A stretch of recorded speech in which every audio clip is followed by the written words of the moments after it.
Hi. Okay, so I have been doing a lot of skipping, a lot of jump rope, and I notice that my calves are killing me. So let's fix it. You're only gonna need a roller. If you don't have one, that's okay. And your mat, of course, of course, of course, of course. Otherwise, let's get into it.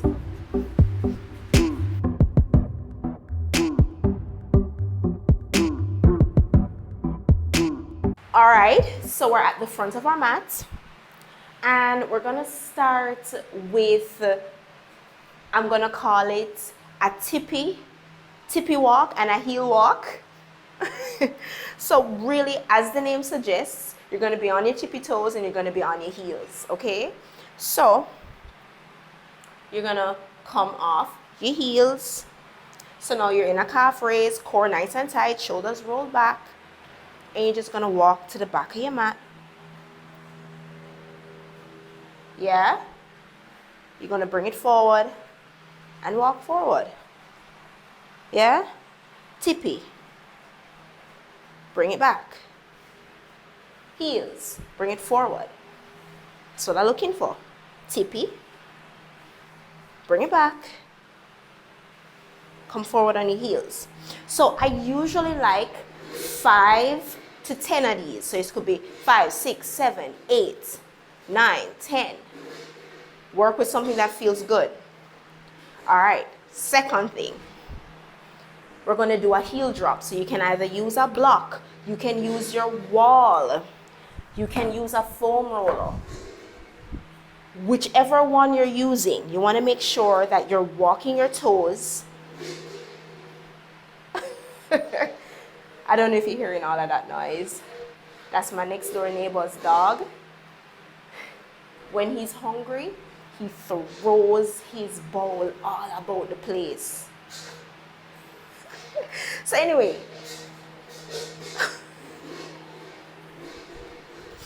no man, okay.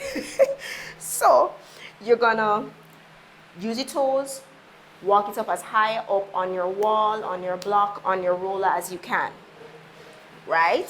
So then all you're doing here now, hips turn to the front and hips pressing forward. Let's ignore the strike, the dog strike that's happening next door. And all I need, you're just pressing the hip forward and towards what you're stepping up on. So if you're stepping up on your wall, on your roller, you're just pressing the hip forward. That's it. That's the heel drop stretch. So we're here for 3, 4, or 5 breaths. And switch. Ooh. Oh my goodness. Same energy. Lean your hip into it. Lean your upper torso into it. 5 breaths. Nice. So that's technically 1. I usually like 3, 4, or 5. We're going to be doing a bent calf stretch.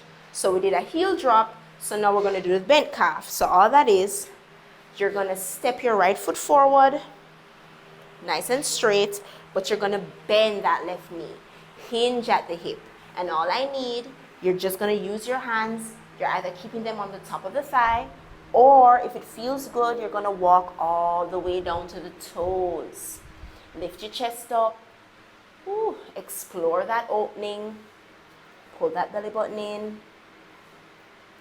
I love 3 breaths. A breath is an inhale and an exhale. And you come on up and you switch. 2 legs equals 1. So I'm either looking for 3 or 5. Up to you.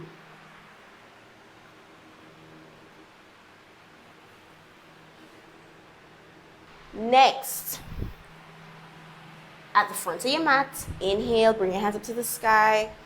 Open the arms out nice and wide. Oh, one more time. Inhale up. Let me turn to you so you see what that looks like. Open it up. Nice and wide. One more time. Inhale up and exhale. Because we take for granted all the work all the tensing that the shoulders are doing, yeah? Change directions. Inhale up, exhale, bring it around. That's 2. One more time. Perfect. All right. Inhale, hands up high to the sky. Exhale, forward fold, bending at the knee. You're going to walk your feet out to your hands and knees. That's it. So all I need here, you're going to be tucking and untucking your toes in a low kneeling position. Nice. So we're here in our low kneeling position. You're going to tuck the toes under. That's it. Untuck. That's all I need. I'm looking for 5 to 10. So if you are a barefoot skipper like myself, the toes can take on a lot. Your foot can take on a lot. So you still want to make sure that you are stretching and strengthening your toes as much as you can. Even if you're doing it in shoes, stretching out your toes is vital because it's a full chain you're working with from your hip coming all the way down to your toes. You want to make sure that everybody is strong. All right, so from here, we're going to go to a downward dog. Shoulders roll back, bending one knee, straightening the other. There you go. All right, so nice and easy now. As you push the mat away with your hands, you're going to take your right foot and you're going to rest it on the back of the left foot. You see that? So that should be putting a lot of attention on the calf as well as the back of the thigh. Ooh. If you want a little extra, push the mat away. Oh my word. And we switch. So 3 to 5 breaths. You're just pressing the back of the heel down. 3 to 5 breaths. Nice. And relax. So of course that was 2 legs. So that's 1. You relax here and you come back and you give me 3, 4, or 5. Perfect. All right, last but not least, you're just gonna lift that right leg up, step it to the outside of the right hand, bring it back, and then step it out to the side. All right, so let me face you so you see how it looks at a different angle. Inhale up, exhale, step that right foot to the outside of the right hand, inhale back up, step that right foot out to the side, like at a 90-degree angle, and you press off to the side. Cool, so that's 1. You're just gonna continue on that same side, giving me 3, 4, or 5.